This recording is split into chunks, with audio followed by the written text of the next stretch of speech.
Friends, welcome back to my channel Simnas food world. അപ്പോൾ ഇന്ന് ഞാൻ വന്നിട്ടുള്ളത് നമുക്ക് എല്ലാവർക്കും ഒരുപോലെ ഇഷ്ടപ്പെടുന്ന നല്ലൊരു ചോക്ലേറ്റ് കേക്കിന്റെ റെസിപ്പി ആയിട്ടാണ് കേട്ടോ.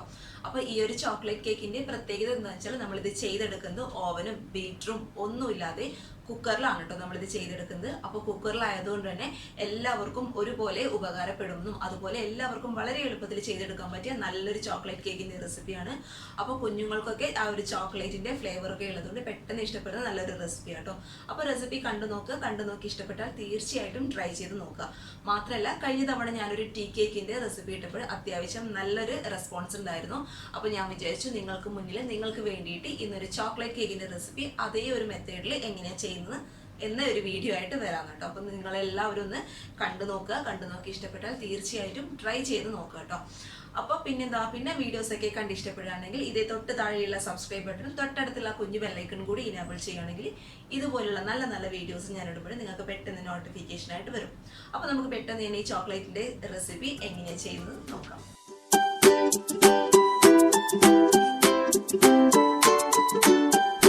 അപ്പോൾ നമുക്ക് ഈ ചോക്ലേറ്റ് കേക്ക് എങ്ങനെ റെഡിയാക്കും നോക്കാം. അതിനായിട്ട് ഞാനിപ്പോൾ ഇവിടെ എടുത്തിട്ടുള്ളത് ഈ ഒരു ഗ്ലാസ്സിൽ 1/4 ഗ്ലാസ് ഇളം ചൂടുള്ള പാലാണ് കേട്ടോ. അപ്പോൾ പാലെടുക്കുമ്പോൾ ശ്രദ്ധിക്കുക, ഒരുപാട് ചൂടുള്ള പാലെടുക്കരുത്. അതുപോലെ ഫ്രിഡ്ജിൽ നിന്ന് ഡയറക്റ്റ് ആയിട്ട് നിങ്ങൾ വെച്ച പാലാണെങ്കിൽ ഉപയോഗിക്കാം, കാരണം അത് ഒരുപാട് തണുപ്പുണ്ടാവും.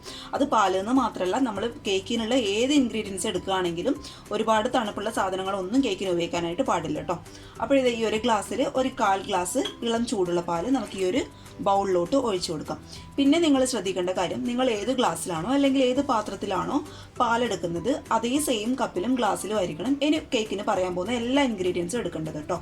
അപ്പോൾ പാല് ഞാൻ ഈ ഒരു ബൗളിലോട്ട് ഒഴിച്ചു കൊടുത്തിട്ടുണ്ട്. ഇനി നമുക്ക് ഇതിലോട്ട് ചേർത്ത് കൊടുക്കേണ്ടത് നമ്മൾ സാധാരണ ഭക്ഷണ സാധനങ്ങളിലേക്ക് ഉപയോഗിക്കുന്നത് നമ്മുടെ വൈറ്റ് വിനേഗറാണ്. അത് 1 ടീസ്പൂൺ നിറയെ ഞാൻ ഈ പാലിലോട്ട് ഒഴിച്ചു കൊടുക്കുന്നുണ്ട്. 1 ടീസ്പൂൺ മുഴുവനായിട്ട് ഒഴിച്ചു കൊടുത്തിട്ടുണ്ട്. എന്നിട്ട് നന്നായിട്ട് അങ്ങോട്ട് മിക്സ് ചെയ്ത് കൊടുക്കുക. ഇത് നമ്മൾ എന്തിനാണ് ചെയ്യുന്നത് വെച്ചാൽ, നമ്മൾ ബാക്കിയുള്ള സാധനങ്ങൾക്ക് റെഡിയാക്കി എടുക്കുമ്പോഴേക്കും നമ്മുടെ ഈ പാലും വിനാഗിരി നന്നായിട്ട് അങ്ങോട്ട് പുളിച്ച് വന്നു. ഇപ്പം തന്നെ കണ്ടോ, ഏകദേശം പുളിച്ച് വന്നു. അപ്പോൾ ഇതൊന്നും കൂടി പുളിച്ച് വരണം. നമ്മൾ ബാക്കിയുള്ള ഇൻഗ്രീഡിയൻസ് ഒക്കെ റെഡിയാക്കി എടുക്കുമ്പോഴേക്കും ഇതൊന്നും കൂടി പുളിച്ച് വരും. അപ്പോൾ ഈ സ്റ്റെപ്പ് ആദ്യം അങ്ങ് ചെയ്ത് വെക്കുക കേട്ടോ. ഇനി നമുക്ക് കേക്കിനുള്ള മറ്റുള്ള ഇൻഗ്രീഡിയൻസ് എന്തൊക്കെയാണെന്ന് നോക്കാം. അപ്പോൾ കേക്കിനുള്ള ഡ്രൈഡ് ആയിട്ടുള്ള ഇൻഗ്രീഡിയൻസ്, അതായത് കേക്കിന് ആവശ്യമുള്ള പൊടികൾ എന്തൊക്കെയാണെന്ന് നോക്കാം. ഞാനിപ്പോൾ ഇവിടെ എടുത്തിട്ടുള്ളത്, നമ്മൾ ഏത് കപ്പിലാണോ പാലെടുത്തത് അല്ലെങ്കിൽ ഏത് ഗ്ലാസ്സിലാണോ പാലെടുത്തത് അതേ സെയിം ഗ്ലാസ്സിൽ 1 ഗ്ലാസ് നിറയെ നല്ല വടിച്ചെടുത്ത മൈദയാണ്. അപ്പോൾ 1 ഗ്ലാസ് എന്ന് പറയുമ്പോൾ മുഴുവനായിട്ടും എടുക്കാനായിട്ട് പാടില്ല, ഇങ്ങനെ വടിച്ചെടുക്കണം കേട്ടോ. അപ്പോൾ 1 ഗ്ലാസ് മൈദ നമുക്ക് ഈ ഒരു അരിപ്പയിൽ കൂടി പാത്രത്തിലോട്ട് ഇട്ട് കൊടുക്കാം. ഇനി ഈ മാവിന് ആവശ്യമായിട്ടുള്ള ഒരു നുള്ളു ഉപ്പ്, പിന്നെ 1/2 ടീസ്പൂൺ ബേക്കിംഗ് പൗഡർ ആണ് കേട്ടോ. കഴിഞ്ഞ ഒരു ടീ കേക്കിന്റെ വീഡിയോ ഞാൻ ഇട്ടപ്പോൾ ഒരുപാട് പേര് എൻ്റെ അടുത്ത് ചോദിച്ചിട്ടുണ്ടായിരുന്നു, ബേക്കിംഗ് പൗഡറിന് പകരം ബേക്കിംഗ് സോഡ ഉപയോഗിക്കാനായിട്ട് പാടുണ്ടോ.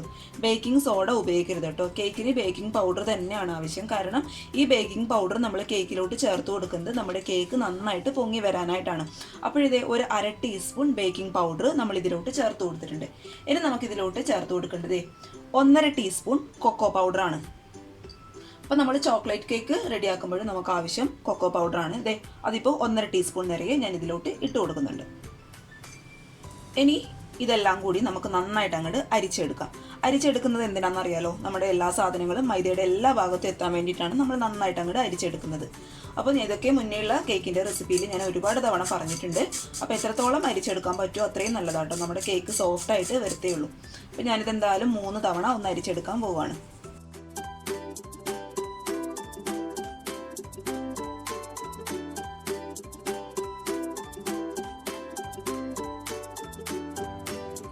അപ്പോഴിതേ പൊടി മുഴുവനായിട്ട് ഞാൻ നന്നായിട്ട് അരിച്ചെടുത്തിട്ടുണ്ട്. ഇനി നമുക്ക് ഇത് മാറ്റി വെക്കാം കേട്ടോ. ഞാനിപ്പോൾ ഇവിടെ ഒരു 3-4 തവണ അരിച്ചെടുത്തിട്ടുണ്ട് കേട്ടോ. ഇത് നമുക്ക് മാറ്റി വയ്ക്കാം. ഇനി ഒരു മിക്സിയുടെ ജാർ എടുക്കുക. ജാറിലോട്ട് നമ്മൾ ചേർത്ത് കൊടുക്കാൻ പോകുന്നത് ഈ കേക്കിന് ആവശ്യമായിട്ടുള്ള പഞ്ചസാരയാണ്. അപ്പോഴും നമ്മൾ ഏത് ഗ്ലാസ്സിലാണോ പാല് അതുപോലെ മൈദയൊക്കെ എടുത്തത് അതേ സെയിം ഗ്ലാസ്സിൽ 3/4 ഗ്ലാസ് പഞ്ചസാര. അപ്പം നമുക്കത് മിക്സിയുടെ ജാറിലോട്ട് ഇട്ട് കൊടുക്കാം. അപ്പോൾ ഈ പഞ്ചസാര ഇപ്പം നമ്മൾ മുഴുവനായിട്ടുള്ള പഞ്ചസാരയാണ് ചേർത്തത്. അത് ചേർത്ത് കഴിഞ്ഞ് ഇത് കേക്കിലോട്ട് ഡയറക്റ്റ് ചേർത്ത് കഴിഞ്ഞാൽ അറിയാലോ, പെട്ടെന്ന് മെൽട്ടായി കിട്ടില്ല. അത് നമുക്ക് എന്ത് ചെയ്യണം, ഇത് ആദ്യം ഒന്ന് പൊടിച്ചെടുക്കണം. അപ്പം ഞാനിത് ആദ്യം നന്നായിട്ടൊന്ന് പൊടിച്ചെടുക്കട്ടെ. ഇതേ പഞ്ചസാര ഞാൻ നന്നായിട്ട് പൊടിച്ച് എടുത്തിട്ടുണ്ട്. ഇനി നമുക്കിതിലോട്ട് ചേർത്ത് കൊടുക്കേണ്ടത് ഇതേ ഒരു കോഴിമുട്ടയാണ്. കോഴിമുട്ടയുടെ കാര്യം ഞാൻ മുന്നേ പറഞ്ഞ പോലെ ഒരുപാട് തണുപ്പുള്ള കോഴിമുട്ടയാണെങ്കിൽ കേക്കിനായിട്ട് ഉപയോഗിക്കാൻ പാടില്ല. ഉണ്ടാക്കുന്നതിന് കുറച്ച് മണിക്കൂർ മുന്നേ എടുത്ത് പുറത്ത് വയ്ക്കുക കേട്ടോ ഫ്രിഡ്ജിൽ നിന്ന്. ഇതേ കോഴിമുട്ട മുഴുവനായിട്ട് ഞാൻ ഇതിലോട്ട് ചേർത്ത് കൊടുത്തിട്ടുണ്ട്. ഇനി ഇതും മിക്സിയുടെ ജാറിലിട്ട് നമുക്ക് നന്നായിട്ടൊന്ന് അടിച്ചെടുക്കാം. അപ്പോഴത്തെ കോഴിമുട്ടയും പഞ്ചസാരയുടെയും മിക്സ് ഞാൻ നന്നായിട്ട് മിക്സിയുടെ ജാറിലിട്ട് അടിച്ചെടുത്തിട്ടുണ്ട്. ഇനി നമുക്ക് ഇതിലോട്ട് ചേർത്ത് കൊടുക്കേണ്ടത് ഇതേ നമ്മുടെ സെയിം ഗ്ലാസ്സിൽ 1/4 ഗ്ലാസ് ഓയിലാണ്. അപ്പോൾ ഓയിൽ എന്ന് പറയുമ്പോൾ ഞാനിപ്പോൾ ഇവിടെ സൺഫ്ലവർ ഓയിലാണ് കേട്ടോ ഉപയോഗിച്ചിട്ടുള്ളത്. ഏത് വെജിറ്റബിൾ ഓയിൽ വേണമെങ്കിലും നിങ്ങൾക്ക് ഉപയോഗിക്കാം. മുന്നേ ഉള്ള ടീ കേക്കിൻ്റെ റെസിപ്പി ഞാൻ ഇട്ടപ്പോഴും ഒരാൾ എൻ്റെ അടുത്ത് ചോദിച്ചിട്ടുണ്ടായിരുന്നു, പേര് ഞാൻ ഓർക്കുന്നില്ല, ഇത് ഓയിലിന് പകരം വെളിച്ചെണ്ണ ഉപയോഗിക്കാൻ പാടുണ്ടോ. വെളിച്ചെണ്ണ ഒരു കേക്കിൻ്റെ റെസിപ്പിയിലും ഉപയോഗിക്കാനായിട്ട് പാടില്ല കേട്ടോ. ആ കേക്കിൻ്റെ ടേസ്റ്റ് മൊത്തം അങ്ങ് മാറിപ്പോവും. അതുകൊണ്ട് ഒന്നെങ്കിൽ നിങ്ങൾ വെജിറ്റബിൾ ഓയിൽ ഉപയോഗിക്കുക, അതല്ല അതിന് പകരമായിട്ട് ബട്ടർ വേണമെങ്കിൽ ഉപയോഗിക്കാം. അപ്പോൾ ബട്ടർ ഞാൻ ഉപയോഗിക്കാൻ പറയാനുള്ള കാരണം മുന്നേ ഞാൻ ടീ കേക്കിൻ്റെ റെസിപ്പി ഇട്ടപ്പോൾ തന്നെ ആരോ എനിക്ക് കമൻറ്റ് ചെയ്തായിരുന്നു ബട്ടർ ഞാൻ ഉപയോഗിച്ചപ്പോഴും നന്നായിട്ടിട്ട് വന്നിട്ടുണ്ടായിരുന്നു. ബട്ടർ ഉപയോഗിച്ചിട്ട് ഞാൻ ഇതുവരെ ട്രൈ ചെയ്ത് നോക്കിയിട്ടില്ല കേട്ടോ. അപ്പോൾ നന്നായിട്ടുണ്ടായിരുന്നു എന്നാണ് ഒരാൾ പറഞ്ഞിട്ടുള്ളത്. ആളുടെ പേര് ഞാൻ ഓർക്കുന്നില്ല. അപ്പോൾ നിങ്ങൾക്ക് അങ്ങനെയുള്ള കമൻറ്റൊക്കെ നല്ല കമൻറ്റ്സൊക്കെ ഉണ്ടെങ്കിൽ നമ്മൾ ഏത് റെസിപ്പിയാണോ നിങ്ങൾ ട്രൈ ചെയ്ത് അതിൻ്റെ താഴെ ഒന്ന് കമൻ്റ് ആയിട്ട് ഇടുക കേട്ടോ. കാരണം ഈ വീഡിയോ കാണുന്നവർ കമൻറ്റും കൂടി വായിക്കുന്നവരാണെങ്കിൽ അത് അവർക്കും കുറച്ച് ഉപകാരമാകും. അപ്പോൾ നിങ്ങൾക്ക് പുതിയൊരു അറിവ് കിട്ടുകയാണെങ്കിൽ അത് മറ്റുള്ളവർക്കും കൂടി ഒന്ന് ഷെയർ ചെയ്തേക്കട്ടോ. അത് കാണുന്നവർക്ക് കുറച്ച് ഉപകാരമാകുമെന്ന് വിചാരിക്കുന്നു. അപ്പോൾ ഇതേ ഓയിൽ ഞാൻ ഒഴിച്ചു കൊടുത്തിട്ടുണ്ട്. ഇനി ഇത് നമുക്ക് നന്നായിട്ടൊന്ന് അടിച്ചെടുക്കാം. അടിച്ചെടുക്കുന്നതിന് മുന്നേ നമ്മൾ ഇതിലോട്ട് ചേർത്ത് കൊടുക്കേണ്ടത് നമ്മുടെ മുട്ടയുടെ മണം ഒന്ന് ബാലൻസ് ആയി കിട്ടാൻ വേണ്ടിയിട്ട് 1/2 ടീസ്പൂൺ വാനില എസൻസ്. വാനില എസൻസിൻ്റെ ഫ്ലേവർ അങ്ങ് കൂടി പോകണ്ട കേട്ടോ. 1/2 ടീസ്പൂൺ മാത്രം മതിയാവും. ഇതേ അതും കൂടി ഇതിലോട്ട് ചേർത്ത് കൊടുത്തിട്ടുണ്ട്. ഇനി ഇതെല്ലാം കൂടി നമുക്ക് നന്നായിട്ടൊന്ന് അടിച്ചെടുക്കാം. അപ്പോഴിതേ ഇതെല്ലാം കൂടി ഞാൻ നന്നായിട്ട് അടിച്ചെടുത്തിട്ടുണ്ട്. ഇനി നമുക്ക് എന്ത് ചെയ്യാം, നമ്മൾ നേരത്തെ അരിച്ച് മാറ്റി വെച്ച നമ്മുടെ മൈദ അതുപോലെ കൊക്കോ പൗഡറിൻ്റെ മിക്സ് ഈ മിക്സിയുടെ ജാറിലോട്ടൊന്ന് മിക്സ് ചെയ്യാം. പിന്നെ മിക്സ് ചെയ്യുമ്പോൾ ശ്രദ്ധിക്കുക, എല്ലാം കൂടി ഒരുമിച്ചിട്ട് അങ്ങോട്ട് കറക്കരുത് കേട്ടോ. ഇപ്പം നമുക്കിത് 2 ട്രിപ്പായിട്ടൊന്ന് അരച്ചെടുക്കാം, മിക്സ് ചെയ്തെടുക്കാം. പിന്നെ മിക്സ് ചെയ്യുമ്പോൾ ശ്രദ്ധിക്കേണ്ടത് എന്താണെന്ന് വെച്ചാൽ ഒരുപാട് നേരം എടുത്ത് അരക്കാനായിട്ട് പാടില്ല, അതായത് മിക്സ് ചെയ്യാനായിട്ട് പാടില്ല. കാരണം നമ്മുടെ കേക്ക് അങ്ങ് ഹാർഡായി പോകും. ഇതിപ്പോൾ ഞാനിത് പൊടി ഇട്ട് കൊടുത്തിട്ടുണ്ട്. ഇനി നമുക്ക് ഇതിലോട്ട് ചേർത്ത് കൊടുക്കേണ്ടത് ഇതേ നമ്മൾ നേരത്തെ പാല് അതുപോലെ വിനാഗിരിയൊക്കെ പുളിപ്പിക്കാനായിട്ട് വെച്ചിട്ടുണ്ടായിരുന്നു. അതിൽ നിന്ന് ഒരു 1/2 ഭാഗം മാത്രം ചേർത്ത് കൊടുക്കാം. ഇനി ഇത് നമ്മൾ കറക്കിയെടുക്കേണ്ടത് വെറും 5 സെക്കൻഡ് മാത്രം, അതിൽ കൂടുതലിട്ട് കറക്കാൻ പാടില്ല, നമ്മുടെ കേക്ക് ഹാർഡായി പോകും കേട്ടോ. അപ്പോഴിതേ 5 സെക്കൻഡ് നമുക്കൊന്ന് കറക്കിയെടുക്കാം.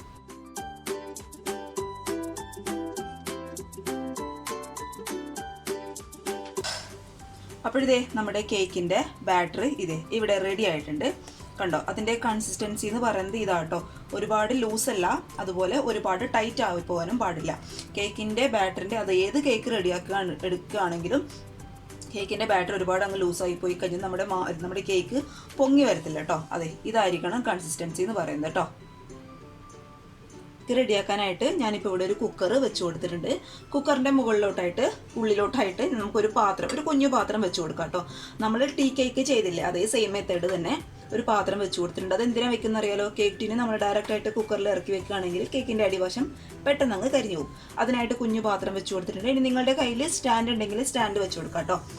ഇനി നമുക്ക് അടച്ച് വെച്ച് 5 മിനിറ്റ് ഹൈ ഫ്ലെയിമിലിട്ടൊന്ന് ചൂടാക്കി എടുക്കണം.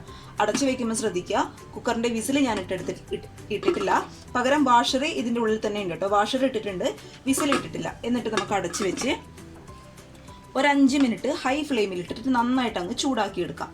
അപ്പോൾ മുന്നേ ഞാൻ ടീ കേക്കിൻ്റെ റെസിപ്പി ഇട്ടപ്പോൾ തന്നെ ഒരുപാട് പേര് എൻ്റെ അടുത്ത് ചോദിച്ചിട്ടുണ്ടായിരുന്നു, കുക്കർ കേടായി പോവില്ലേ? കുക്കറിന് ഒരു കുഴപ്പം ഉണ്ടാവില്ല കേട്ടോ.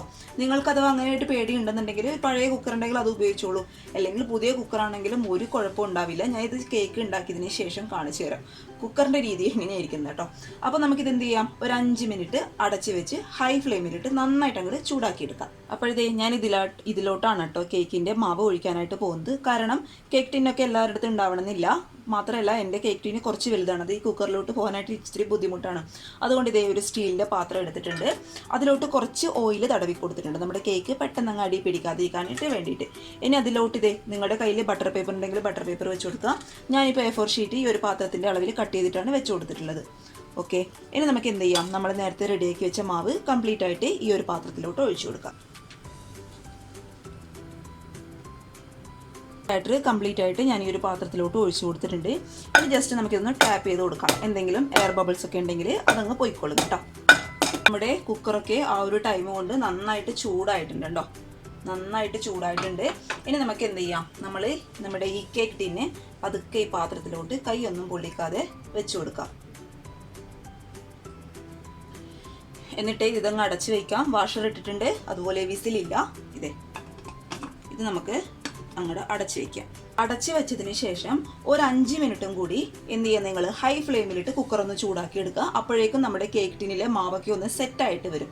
എന്നിട്ട് വീണ്ടും ഏറ്റവും ലോ ഫ്ലെയിമിലിട്ട് 35 മിനിറ്റ് നന്നായിട്ട് അങ്ങ് കേക്ക് ചൂടാക്കി എടുക്കുക കേട്ടോ. പിന്നെ പ്രത്യേകം ശ്രദ്ധിക്കേണ്ട കാര്യം, ഇടയ്ക്ക് വെച്ച് തുറന്ന് നോക്കാൻ പാടില്ല. നമ്മുടെ കേക്ക് പൊങ്ങി വരില്ല, പെട്ടെന്ന് അങ്ങ് അമുങ്ങിപ്പോവും. അതുകൊണ്ട് 35 മിനിറ്റ് ലോ ഫ്ലെയിം, അതിനു മുന്നേ 5 മിനിറ്റ് ഹൈ ഫ്ലെയിം. ഓക്കെ, നമ്മുടെ കേക്ക് നമ്മൾ കുക്കറിൽ വെച്ചിട്ട് ഏകദേശം 35-40 മിനിറ്റ് ആയിട്ടുണ്ട്. ഞാൻ സ്റ്റൗ ഓഫ് ചെയ്തു. ഇനി നമുക്കിത് തുറന്ന് നോക്കാം കേട്ടോ. ഇത് നമ്മുടെ പെർഫെക്റ്റ് ആയിട്ടുള്ള നല്ല സോഫ്റ്റ് ആയിട്ടുള്ള നല്ല ഫ്ലഫി ആയിട്ടുള്ള കേക്ക് ഇവിടെ റെഡി ആയിട്ടുണ്ട്. നല്ല അടിപൊളിയാട്ടോ. കൂടാതെ ആ ഒരു ചോക്ലേറ്റിന് നല്ലൊരു സ്മെല്ലും വരുന്നുണ്ട് കേട്ടോ. ഒരു രക്ഷയില്ലാത്ത നല്ലൊരു ചോക്ലേറ്റിൻ്റെ ഫ്ലേവറൊക്കെ ഇഷ്ടപ്പെടുന്നവർക്ക് തീർച്ചയായിട്ടും നല്ലൊരു റെസിപ്പി ആയിരിക്കും കേട്ടോ ഇത്. അപ്പോൾ നമുക്ക് എന്ത് ചെയ്യാം, ഇതിനി വെന്തിട്ടുണ്ടോ എന്ന് അറിയാൻ വേണ്ടിയിട്ട് ഒരു കത്തിയോ അല്ലെങ്കിൽ സ്പൂണോ വെച്ചിട്ട് ഒന്ന് കുത്തി നോക്കി. ഇത് ക്ലിയർ ആയിട്ട് വരുന്നുണ്ട് എന്നുണ്ടെങ്കിൽ കേക്ക് വെന്തിട്ടുണ്ടെന്നാണ് കേട്ടോ അർത്ഥം. അഥവാ നിങ്ങളുടെ കേക്ക് ഈ ഒരു കത്തി വെച്ച് കുത്തി നോക്കുമ്പോൾ ക്ലിയർ ആയിട്ട് വരുന്നില്ല എന്നുണ്ടെങ്കിൽ വീണ്ടും അടച്ച് വെച്ച് 5 മിനിറ്റ് ലോ ഫ്ലെയിമിലിട്ട് ഒന്നുകൂടി ഒന്ന് ചൂടാക്കി എടുക്കാം. അപ്പോഴേക്കും നമ്മുടെ കേക്ക് വെന്തിട്ടുണ്ടാകും കേട്ടോ. ഇനി നമുക്കിത് കുക്കറിൽ നിന്ന് പതുക്കെ അങ്ങോട്ട് മാറ്റി കൊടുക്കാം.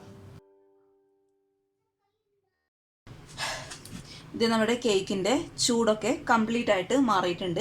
ഇനി നമുക്ക് ഒരു കത്തി വെച്ചിട്ട് ഈ ഒരു പാത്രത്തിൽ നിന്ന് മാറ്റി കൊടുക്കാം കേട്ടോ. സൈഡൊക്കെ ഒന്ന് ഇങ്ങനെ ചെയ്ത് കൊടുക്കുകയാണെങ്കിൽ, ഇങ്ങനെ വിടിച്ച് കൊടുക്കുകയാണെങ്കിൽ ഇത് പെട്ടെന്ന് ഇങ്ങ് വന്നോളും.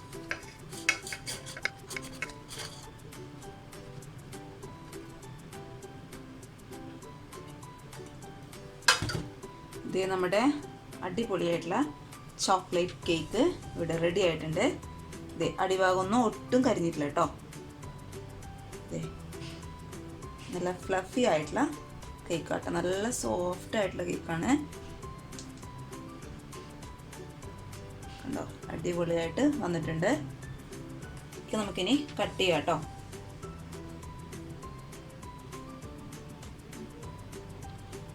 കത്തി വയ്ക്കുമ്പോൾ തന്നെ ഉള്ളിലോട്ട് പോകുന്നുണ്ട് കേട്ടോ. അത്രയും സോഫ്റ്റ് ആയിട്ടുള്ള കേക്കാണ്. ഞാനൊരു പീസ് കട്ട് ചെയ്തതിന് ശേഷം കാണിച്ചു തരാം.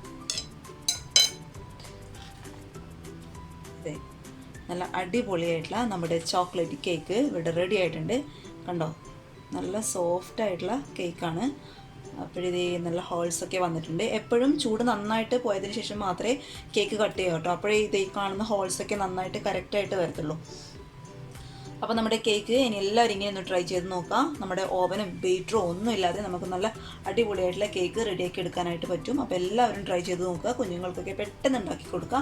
നമ്മളെ വീട്ടിൽ എല്ലായ്പ്പോഴും അവൈലബിൾ ആയിട്ടുള്ള ഇൻഗ്രീഡിയൻസ് വെച്ചിട്ടാണ് ഞാൻ ഈ കേക്ക് റെഡിയാക്കിയിട്ടുള്ളത്. പിന്നെ എക്സ്ട്രാ ഒരു നിങ്ങൾക്ക് കുറച്ച് ബുദ്ധിമുട്ടായിട്ട് തോന്നുന്ന കൊക്കോ പൗഡറാണ്. പക്ഷേ ചോക്ലേറ്റ് കേക്ക് ഉണ്ടാക്കുമ്പോൾ കൊക്കോ പൗഡർ നിർബന്ധം കേട്ടോ. അതുണ്ടെങ്കിൽ ആ ഒരു ഫ്ലേവറും ടേസ്റ്റും ഒക്കെ വരും.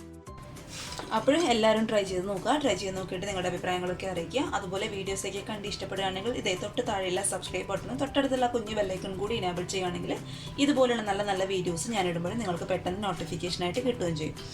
അപ്പോൾ അടുത്തൊരു നല്ല വീഡിയോ ആയിട്ട് കാണുമ്പോൾ thank you for watching Simna's food world. By.